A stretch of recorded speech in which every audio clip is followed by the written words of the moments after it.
Baik, Assalamualaikum warahmatullahi wabarakatuh. Perkenalkan, nama saya Faiz Nurhafida dengan NIM 21402060. Saya akan meresum dari materi 1 sampai dengan materi 6. Kajian teks Arab. Yang pertama ada sebelum fasul wurudul wudu atau fardu wudu. Fardu wudu adalah hal-hal yang harus dilakukan saat seseorang berwudu. Adapun fardunya ada 6. Yang pertama ada niat, yaitu niat menghilangkan hadas kecil dengan bacaan niat saat membasuh muka.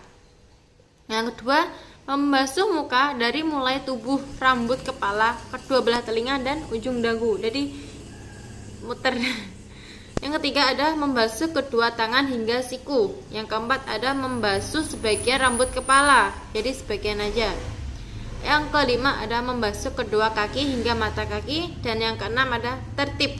Maksudnya tertib di sini tuh urut. Jadi 1 sampai 6 itu harus urut. Selanjutnya ada rukun wudu, hal yang wajib harus dilakukan sehingga bisa dianggap sah. Rukun wudu menjadi prioritas utama dalam bersuci hingga kondisi sudah tidak lagi memungkinkan dan mengharuskan tayamum. Penggunaan air itu setara dengan 625 ml, yaitu mandi wajib sebesar 4 mud atau sekira-kiranya 2, liter air.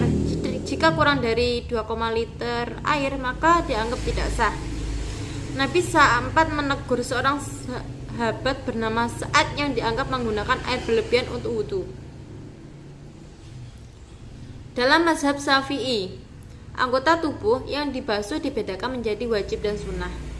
Bagian yang wajib adalah wajah, kedua telapak tangan sampai mata siku, membasuh sebagian kepala, dan kedua kaki sampai mata kaki.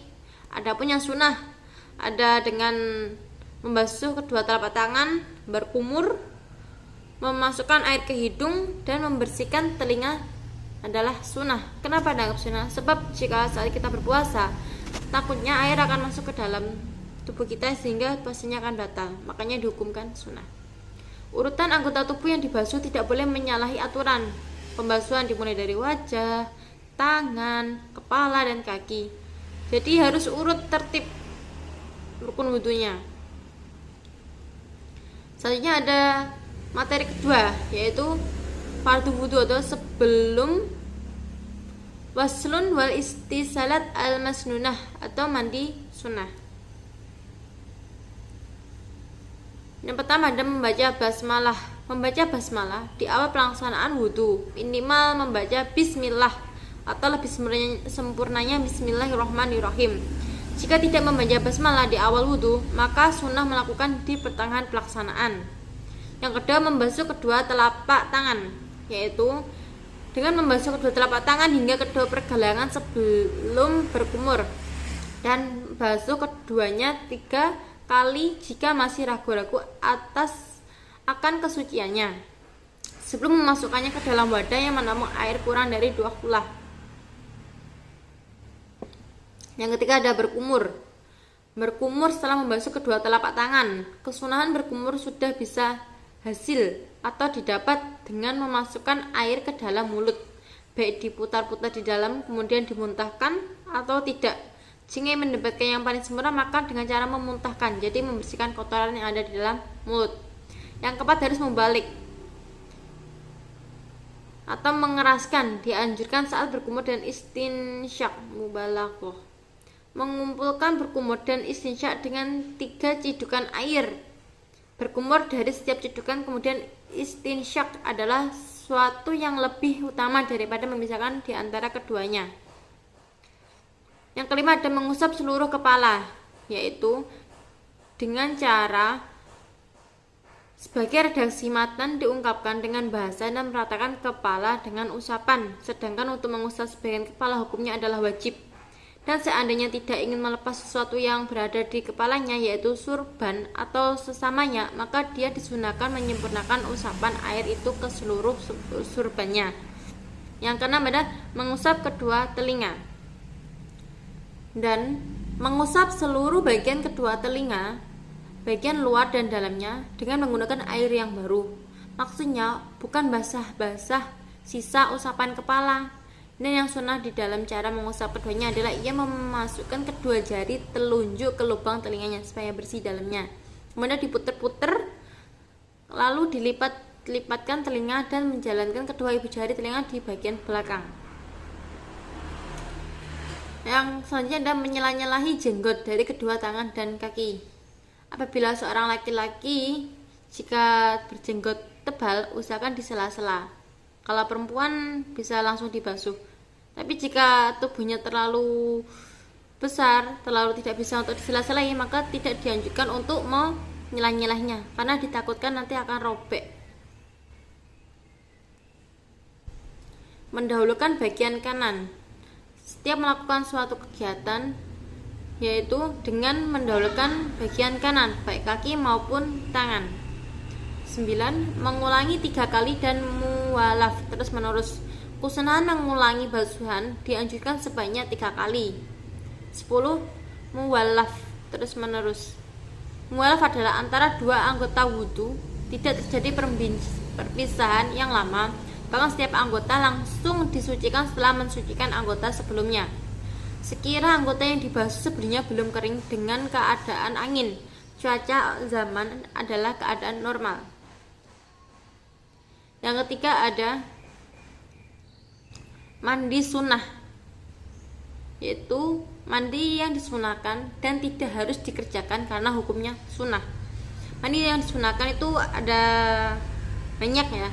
Pertama itu ada mandi Jumat bagi orang yang hendak berjumatan, itu boleh mandi terlebih dahulu, boleh tidak. Yang kedua mandi 2 hari raya, yaitu hari raya Idul Adha dan Idul Fitri. Yang ketiga karena hendak mengerjakan sholat istinja atau minta hujan. Yang keempat karena hendak sholat gerhana rembulan. Yang kelima mandi karena hendak sholat gerhana matahari. Yang keenam mandi habis memandikan mayit. Yang ketujuh mandi karena bermalam di Musdalifah. Yang kedelapan kafir atau masuk Islam. Yang kesembilan sembuh dari orang gila. 10 mandi karena sembuh dari ayan. 11 mau mengerjakan imroh, baik umroh haji maupun ihram umroh. Yang ke-12 memasukkan negeri Mekah. Yang selanjutnya ada wukuf di padang Arafah. 14 akan melempar jumroh hendak mengerjakan tawaf. 15 dan lain-lain seperti mandi di malam bulan Ramadan. Yang selanjutnya ada perkara yang keluar dari 2 lubang adalah najis. Setiap yang mengalir yang keluar dari 2 jalan, kubul dan dubur adalah najis kecuali air mani. Madzi yaitu cairan yang halus kekuningan yang keluar dari zakar tanpa disengaja ketika letusan syahwat. Kotoran hewan yang dimakan dagingnya. Hadis-hadis tersebut di atas menunjukkan najisnya semua yang disebutkan di atas karena Rasulullah SAW membasuhnya untuk memerintahkan untuk membasuhnya atau menjelaskan mengenai najisnya.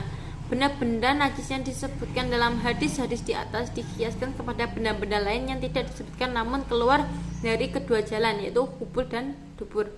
Adapun air mani yang suci adalah air maninya manusia dan hewan, kecuali air maninya anjing dan juga babi.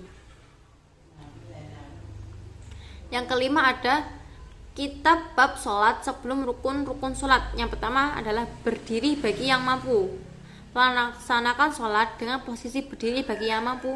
Bila tidak mampu saat sedang sakit, diperbolehkan dengan duduk atau berdiri, atau berbaring.